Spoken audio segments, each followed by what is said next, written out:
So, Alec, your piece in the New York Times, you cover ground which has, been one of the sort of, I guess, the bedeviling aspects that Democrats, liberals, people on the left have been sort of wrestling with for years, and that being that the parts of the country that depend on safety net programs, which are supported by Democrats, and supported not just in terms of literally exist in many respects because of Democratic initiatives and continued legislating, are increasingly voting for Republicans who want to get rid of these things. So give us a sense of what we're talking about when we talk about these safety net programs.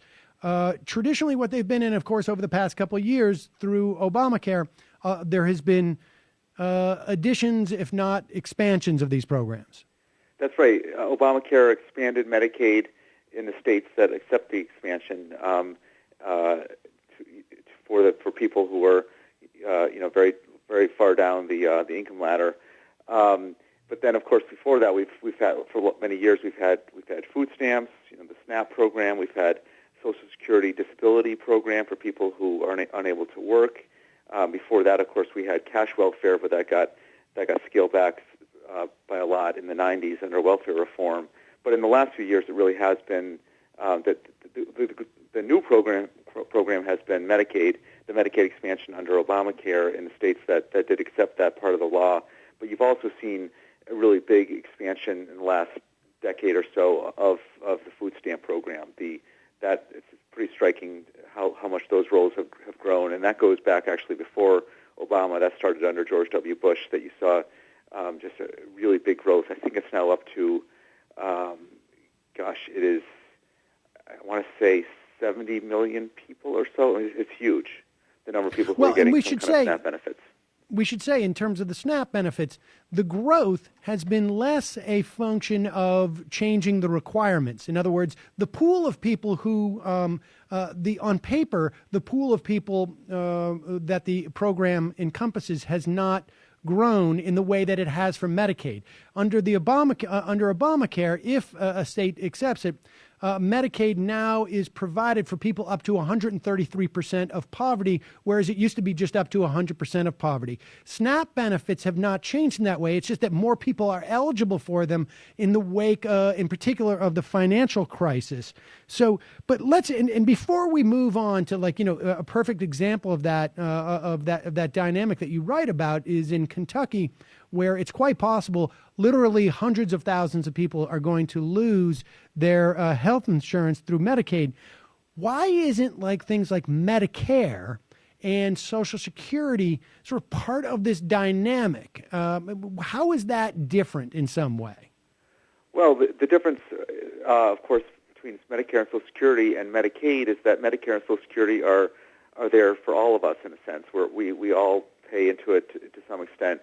And we all then get the benefit when the time comes when we turn 65 or what have you. Medicaid, on the other hand, is intended for the poorest among us. And just a small correction: the Medicaid expansion is so dramatic actually in a lot of these states because, in fact, a lot of these states before Obamacare was passed, you had to be completely, virtually indigent to qualify for Medicaid in a lot of these states, especially a lot of the South. You had to have an income below $5,000 a year, so well below the poverty level to qualify for Medicaid. And so now that eligibility has been brought up, as you said, to 133% of poverty. So that's encompassing a huge bunch of people that are now getting coverage in the states that have accepted it, including Kentucky. So Kentucky, 400,000 people have gotten coverage, mostly through the Medicaid expansion of Obamacare. That's 1 in 10 people in the state. I mean, it's incredible. And so the big question is how is it that this state then turned around and voted for someone who says he may well do away with it? The theory I put forward in the piece is that in fact the people who are most benefiting from these programs, such as Medicaid or SNAP, food stamps, or SSI disability, are people who are by and large not voting. They're so cut off from the political system that we can't even really conceive of it, just how much a lot of people in this country have kind of fallen off the civic grid. And so they're not voting against their interests by voting for the guy who wants to get rid of Medicaid. They're just not voting. They're out of the game. The people who are voting for the Republicans in these areas are people who are a notch or two up the ladder, and are as I see it from just the sense I've gotten reporting around the country, are growing increasingly resentful of what they see as the rising dependency around them in their own communities, and they are, as a result, sort of reacting against that dependency by voting against the party that supports those programs. All right, and I want to just take a step back, and we're going to have time to talk about that dynamic, because that is the nature of your piece. But we should tell people too, just to give them a sense, because I don't know if people are necessarily familiar with what's going on in Kentucky. But when we talk about Kentucky, we talk about an exchange that for people who enter into the Obamacare exchange, which is not Medicaid, but that's seemingly very popular.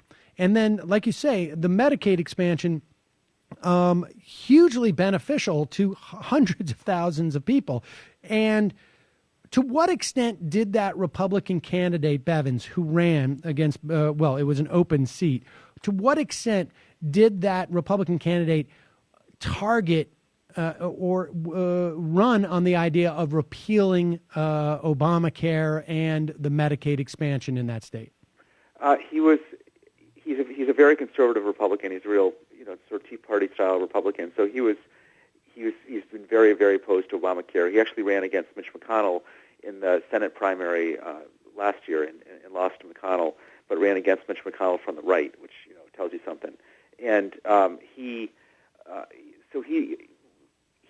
first made clear that he wanted to get rid of Obamacare in Kentucky, get rid of the exchange that's been set up for people to get private insurance, people who don't have coverage through work to get private insurance, and to get rid of the Medicaid expansion.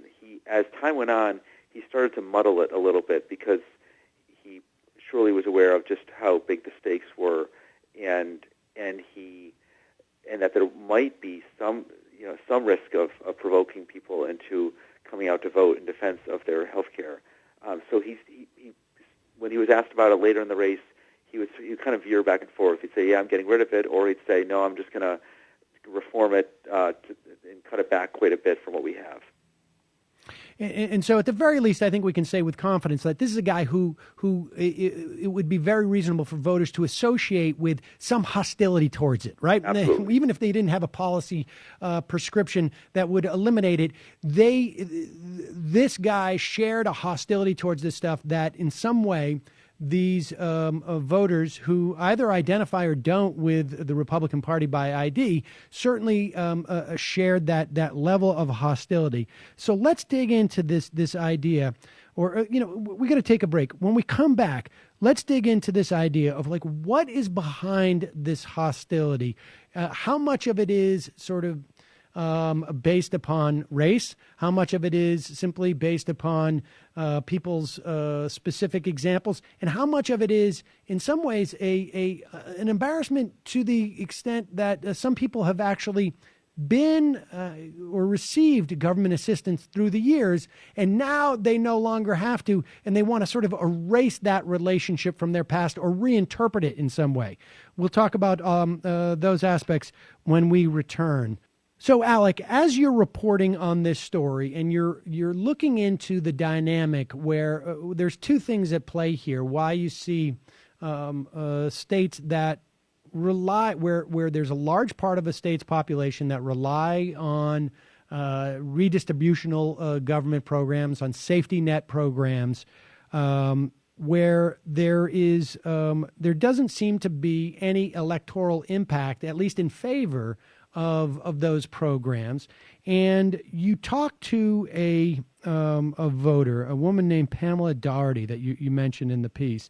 Tell us Pamela Daugherty's story, because I think this is a great example of your thesis as to why these voters, there are voters who are much more animated about voting against these programs than for.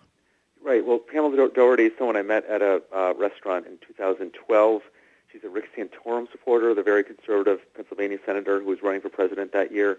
Had a long chat with her at this restaurant sports bar, where she'd come out to see Rick Santorum, and I found her fascinating because she is someone, she was, as a young woman, was in a lot of trouble. She got pregnant in her teens, got married very young, got divorced young, and basically found herself with a couple kids in her early 20s and very, very few prospects. She decided, she went back to community college to get a nursing certificate, and she got a lot of help from the government to pay for her tuition at the community college. She basically was paid for, by taxpayer support to get through the community college. You might think that kind of support that she got would make her a supporter of the safety net and of sort of government funding for those in need. In fact, she's very, very much opposed to any kind of welfare, any kind of help writ large, because she now works at a dialysis center in rural Iowa for people with kidney disease, and she's a nurse there. And every day she sees 50-odd people come into this dialysis center to get their dialysis. And the dialysis is paid for entirely, almost entirely, by the federal government, by Medicare. And the idea is that if the government pays for people to get their dialysis, then people can hopefully still remain productive citizens and go to work and all that. In fact, only like 3 of the people at her dialysis center have jobs. And every day she sees these people coming in to get their dialysis for free, mostly for free. Most of them are on disability, and it drives her crazy. Day in and day out, she sees people who are getting government help who she feels like don't entirely deserve it because they're just kind of getting it, quote, for free. And that sort of very daily, familiar, intimate, quotidian reaction that she has with people who are getting safety net help has sort of driven her in the other direction. Now, when she was telling you about this, I mean, were there, and of course this is in 2012 too, right, where we have a tremendous amount of unemployment. Is she expressing, I mean, did you get a sense of the racial makeup of these people? I mean, I don't want to write this off as being a race issue, but I mean, clearly there is a lack of empathy. She perceives her experience as fundamentally different from these people's experience, and I'm trying to get at why. Well, I got to say, in this case, it really was not racial. And I've had a lot of people who read the piece and have said, you left out the racial element to all this. But that kind of misses the point of my piece. The point of the piece is that, of course, we've always had racial resentment and racial, really ugly racial feelings in a lot of the parts of the country that I'm writing about in this piece. And if you scratch the surface of a lot of voters in these areas, or a lot of folks in these areas, you'll find, racial sentiments that are not so pretty necessarily. But these are places, whether it's rural Iowa or eastern Kentucky or rural Maine, the places I talk about in the piece, that are almost entirely white.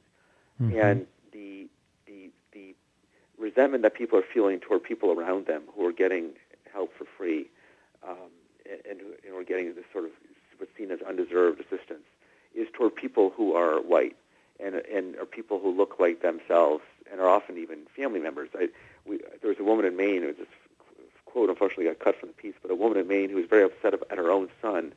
She's on disability herself in her depressed Milltown in Maine. She's upset at her son who's getting food stamps because she knows that her son is doing some work under the table to remain eligible for food stamps. And it drives her crazy that her son is taking advantage of the system like this. And she herself is on disability. And so there's this resentment that in these places that have become more and more dependent because they really are so depressed, that where people are getting upset by things they see right around them, involving people who look just like them. I mean, it's interesting, there's that personality test that people talk about, where if you you have a colleague working at work, and you're offered, you're both offered, let's say, $80,000 a year, but that you're being paid $50,000. You get offered $80,000, but they're going to get offered an extra $10,000, so they're going to get $90,000. How do people respond to that? Like, do they even want to be, to get their benefit? I mean, do you have a sense of like what's operating there? Is it just simply some sense of fairness? I mean, when this woman, Doherty, looks at these people who she perceives are taking advantage of the system, Does she also have an equal anger to, let's say, the banks? Or is this narrative just more real to her because she sees it every day? Exactly. That's just it. I think you see it every day, and if you don't have someone making a very strong case to you for the bigger sort of the bigger unfairness, the bigger inequality, that the banks, pick your sort of larger structural force that's making life tough in these places. If you don't have someone making that case to you, it's much easier just to point to the people around you who you see as sort of as in a way that, of course, the people who are so dependent on the programs in these places they're the clearest manifestation of how badly things are going in these places. So you can sort of take it out on them. The other part of the dynamic, though, of course, is that as this woman I mentioned in Maine, who is herself on disability, one way a lot of these folks, some of these folks are people who no longer need as much direct help, like the nurse in Iowa, because they've kind of gotten on their own 2 feet now. But a lot of other folks in these places are people who are themselves still getting some kind of direct assistance. They might even be getting, a lot of them are getting SNAP themselves, because you can qualify for SNAP and be relatively far up the sort of working class ladder in these places. If you feel the stigma of being a recipient of the programs yourself, it's one way to sort of deal with that stigma and push it off you is to point at the person who is really undeserving, the person who is or is getting maybe more than you in terms of help, and that's just one way to sort of deflect that stigma. Do you think that dynamic is any different? Because I've gone out and I've talked over the years to a lot of Tea Partiers who, when you talk to them about getting rid of Social Security and Medicare, almost there's some who say, well, that's it's socialism. It was a real problem. But there's a lot who say, well, we should keep that because that's already there and we paid into it. Now the fact is that with Medicare, Social Security is more or less you get in what you get out, what you get out what you more or less put in. I mean, on average, Medicare it's obviously much larger you get out than what you put in. But people don't have a problem with that because it's. I mean, how much of it is so? So let's talk about just quickly. We just have a minute left here. The solution really can't be to tighten up these programs. I can understand there's a certain amount, but we have a tremendously small amount of fraud in that relative to, let's say, fraud in any other great large institutional thing, government or private. So what can be done? It's tough. I mean, one solution would be to try to come up with a safety net that is somehow more universalist in its design, so that it's there's the old idea that Nixon, came close to passing the guaranteed income, that everyone has sort of a guaranteed income at some low level beyond which no one will fall. That's a little bit more universalist than the programs we have now. That's one possibility. Another, I mean, at the end of the day, the best thing for these places would just be if we could get them in better shape, because right now so many people, there is such dependency there because they're just in really terrible shape. But that's a long game for a lot of these regions. Another solution is just to start talking about these programs in ways that makes them more, try to frame them as much as possible as about opportunity, and in the sense that nurse back in Iowa was able to get herself on her own 2 feet because she got that help when she was at a low point, and try to cast the programs in that sense as a way to get you a leg up, and not as some kind of a permanent condition, although for many people, of course, they are. Alec MacGillis, thank you so much for your time today. Really appreciate it.